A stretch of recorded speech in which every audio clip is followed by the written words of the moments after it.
For US EVA 33, both crew members will start out at the US joint airlock.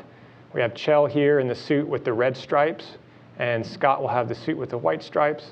Scott will bring out a crew lock bag that has all the tools from inside the space station that they'll need to use on this EVA. Chell will pick out a vent tool bag that's on the zenith portion of the crew lock, and he'll take that out to the work site. From here, he'll head all the way out to P6, and he'll set up what we call a slingshot. It's a way to get the maximum length out of your tether.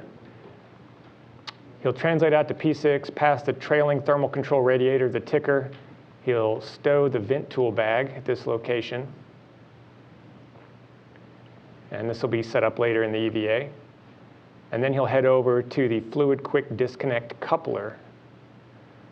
Scott will be right behind him. They'll work together to remove a cover here, and then they'll drive a bolt which will open a valve and allow flow into the photovoltaic radiator that you see on the right side of this view. They'll work together to get the cover back on, and then Scott will head over to the P3, P4 jumper, and then Chell will stay behind at this work site, and he'll break the connection, close the valves that link the photovoltaic thermal control system and the early external thermal control system. He'll then stow one of those jumpers to keep it protected for the future. Here we have Scott at the solar alpha rotary joint. He's going to install the jumper across the Sarge. This will complete the fill pipeline. And meanwhile, Chell is going to start setting up the vent tool and vent tool extender. We want to have this set up because to make sure that it's in good working order before we begin the fill. We're going to need to vent the fill line to prevent overpressurization. So we don't want to lock that line up with ammonia in it. At this point, we'll be ready to start the fill. We have Scott over at the ammonia tank. He'll reposition a jumper, and that will route ammonia from the ammonia tank into the fill line.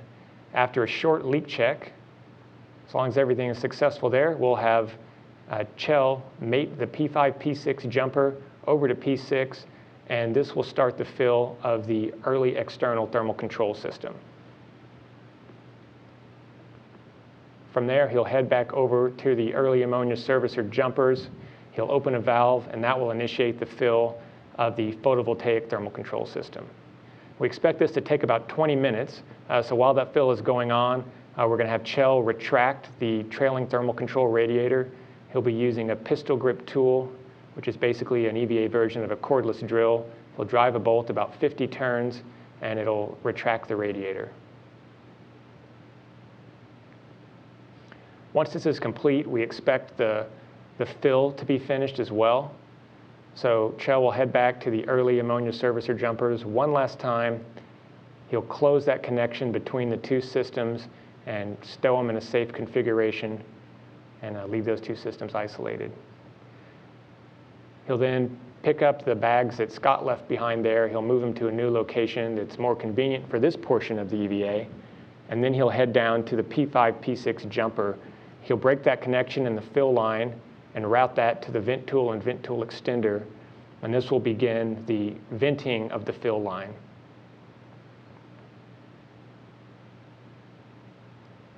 So you can see here the vent tool and vent tool extender. You see a cone showing where we expect to vent out the ammonia from the system.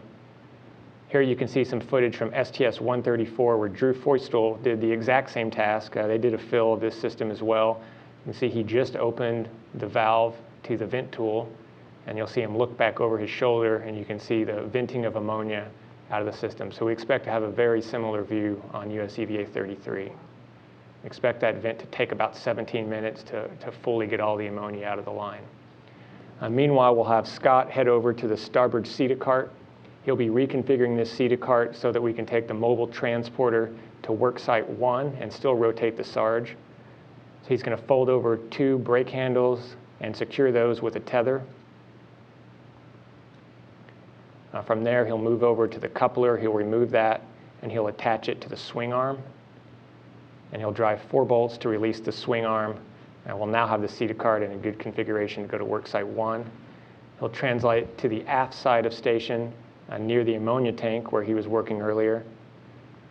And he'll stow that swing arm on a tool we call the Terra. Now, this is a tool we haven't really used at all in the past, but we finally found a use for it, a stowage location for this swing arm.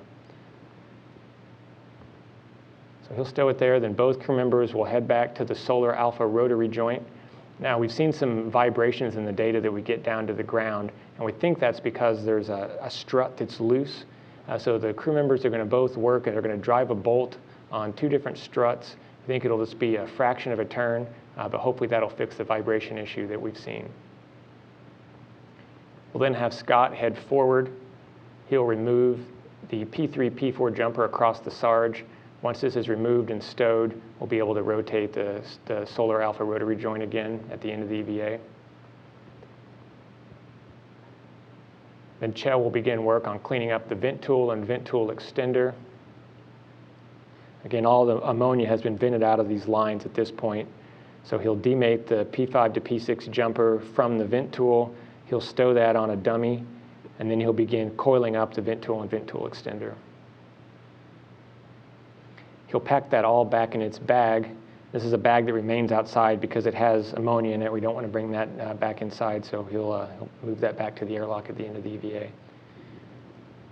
Now both crew members will meet up at the ticker, and they'll work together to install 6 cinches. So these cinches will compress the radiator, hold it into place, prevent it from being damaged. Here you can see on US EVA 7 the compression the crew needs to do in order to get a cinch installed. I think it's about 10 pounds of force to push down on that radiator. The crew will then work together to install a thermal cover over the ticker. This will protect it from extreme thermal environments.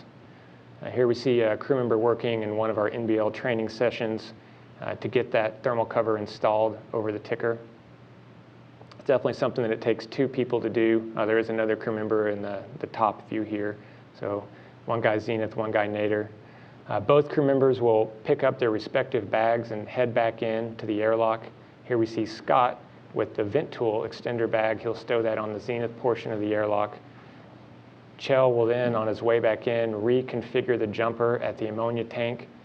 He'll move it to the vent position. In case we ever do get an overpressurization in the system, we have the ability to vent overboard if we ever needed to do that. Chell will then translate back towards the airlock. He'll pick up Scott's tether at the slingshot location. He'll come back in on Scott's tether, and he'll have the 2 crew lock bags with him that are bundled together. He'll ingress the airlock, and that will conclude US EVA 33.